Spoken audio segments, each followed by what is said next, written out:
po pierwsze zapominamy, że nasz kalendarz już nie będzie wyglądał tak jak wtedy, kiedy byliśmy deweloperami, kiedy mogliśmy się długo nad czymś skupić, ale z drugiej strony zapominamy, że nasi ludzie zupełnie inaczej pracują. I to też jest pułapka, ponieważ wy musicie też zadbać o to, żeby ten czas dłuższy od czasu do czasu sobie zaklepać też na jakieś takie myślenie strategiczne. Powrót do koncentracji po takim okresie takiego flow, właśnie dużego skupienia, może zabierać nawet 25 minut. Że jak tu mówią na budowie, jest taki zapierdziel, że nie ma kiedy taczki załadować. Musisz też pamiętać, żeby chronić swoich ludzi.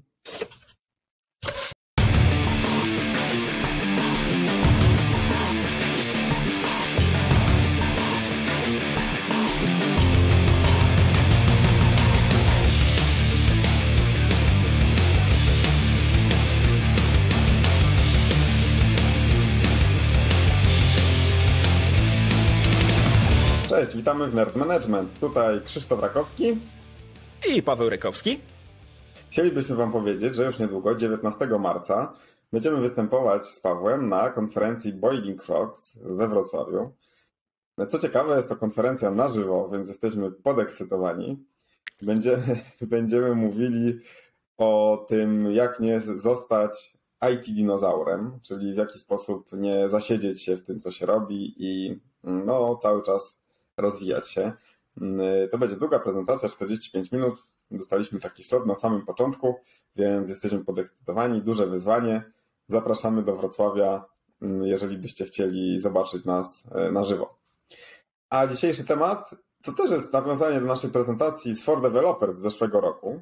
I to jest temat, który moim zdaniem trzeba często powtarzać, bo świeżo upieczeni menedżerowie, ale nie tylko, doświadczeni też nie zawsze o tym pamiętają.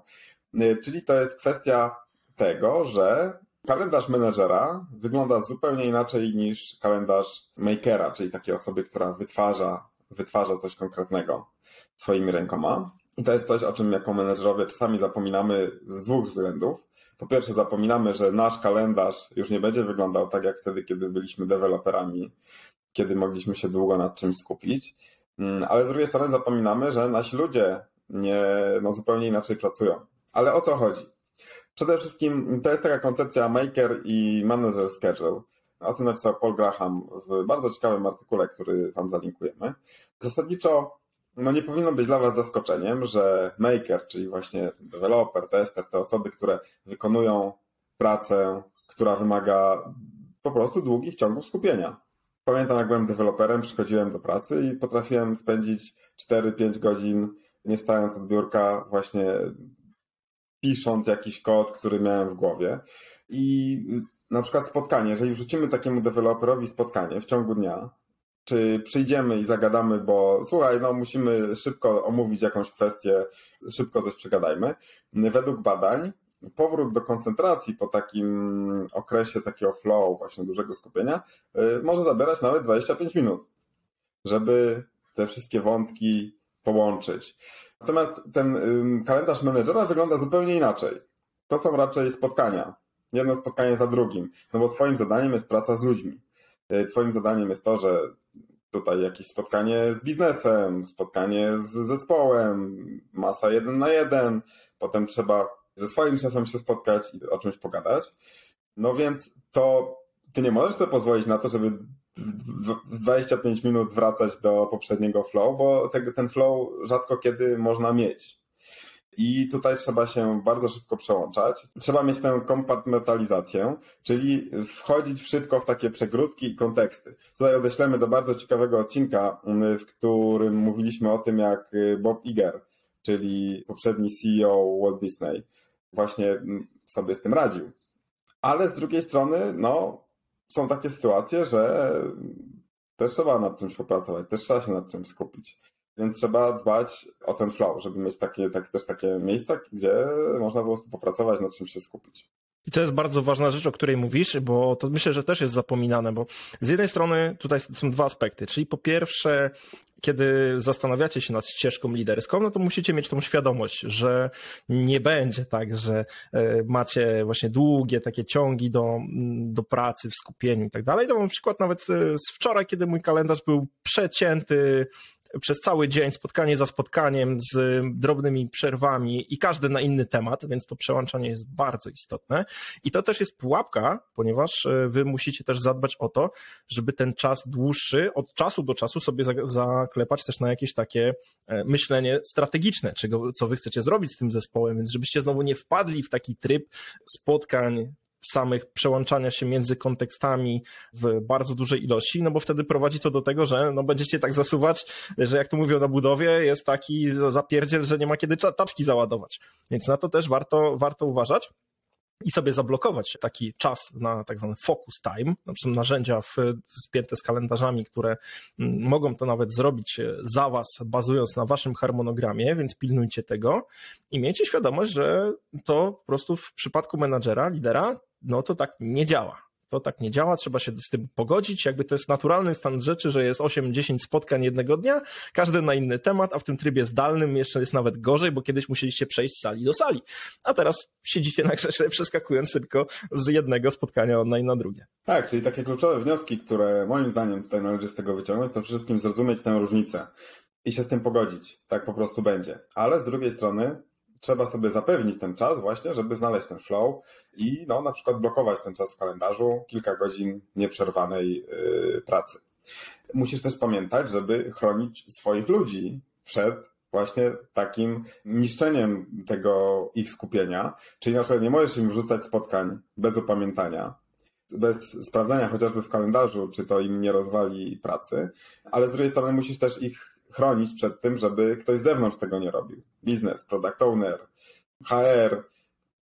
Trzeba ten czas chronić, bo to skupienie jest taką najbardziej wartościową rzeczą, najbardziej wartościowym zasobem, który pracownik ma. Ten pracownik, który wykonuje tę pracę umysłową i coś tworzy. Jeszcze pogadajmy o tym, jakie w naszych zespołach stosujemy techniki, żeby deweloperzy, testerzy znaleźli właśnie trochę tego czasu na to, żeby mogli ciągiem kilka godzin popracować. Sposobów jest kilka. Przede wszystkim, jeżeli już musicie mieć spotkania, a z reguły jakieś musicie mieć, bo często jednak pracujemy w metodologiach zwinnych, które wymagają co najmniej, żeby się spotkać na daily, synchronizować tą pracę, tym bardziej w trybie takim zdalnym, kiedy się nie widzicie, więc takie spotkanie przede wszystkim powinno to być idealnie, optymalnie albo pierwsze z rana, albo ostatnie na koniec dnia. Mam na przykład zespoły, które funkcjonują w ten sposób, że daily jest wieczorem na sam koniec dnia. Ważne jest to, żeby tego nie wpychać w środek, czyli wszystkie spotkania, które są, czy to skramowe, czy organizacyjne, albo na początek dnia, albo na koniec. Znowu też są zespoły, które świetnie działają właśnie przez to, że grupują spotkania, czyli dobra, wiemy, że nam się zbiera tu jakiś temat, tu będzie trzeba pogadać. To nie jest tak, że wrzucamy teraz to spotkanie w środek na przykład na dzisiaj czy na jutro, bo jest taka potrzeba, chyba że to się wiadomo, że jeżeli się pali i wali, no to wtedy zwołuje się sztab kryzysowy, ale takie sytuacje są nadzwyczaj rzadko, nie oszukujmy się.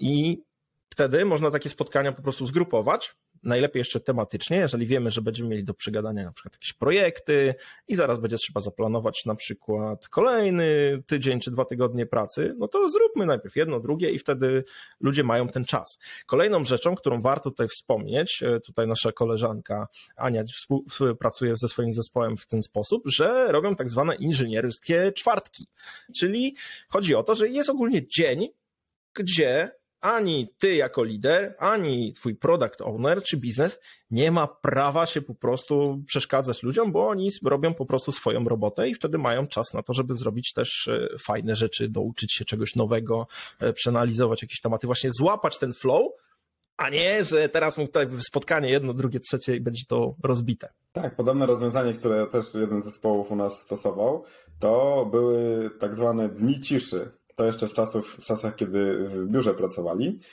kiedy założenie było takie, że ogólnie zespół się umawiał, że każdy pracuje w skupieniu samodzielnie. I jeżeli ktoś chce się spotkać, no to trzeba na przykład się umówić na czacie i nie ma obowiązku takiej odpowiedzi od razu na przykład. Więc to nie było takie przerywanie typu podchodzenie do kogoś, czy dzwonienie do kogoś, no to też jest taka metoda, gdzie ja mogę zarządzić tym, czy chcę teraz na przykład z kimś porozmawiać, czy mam chwilę, czy skończyłem jakiś wątek w głowie, czy nie.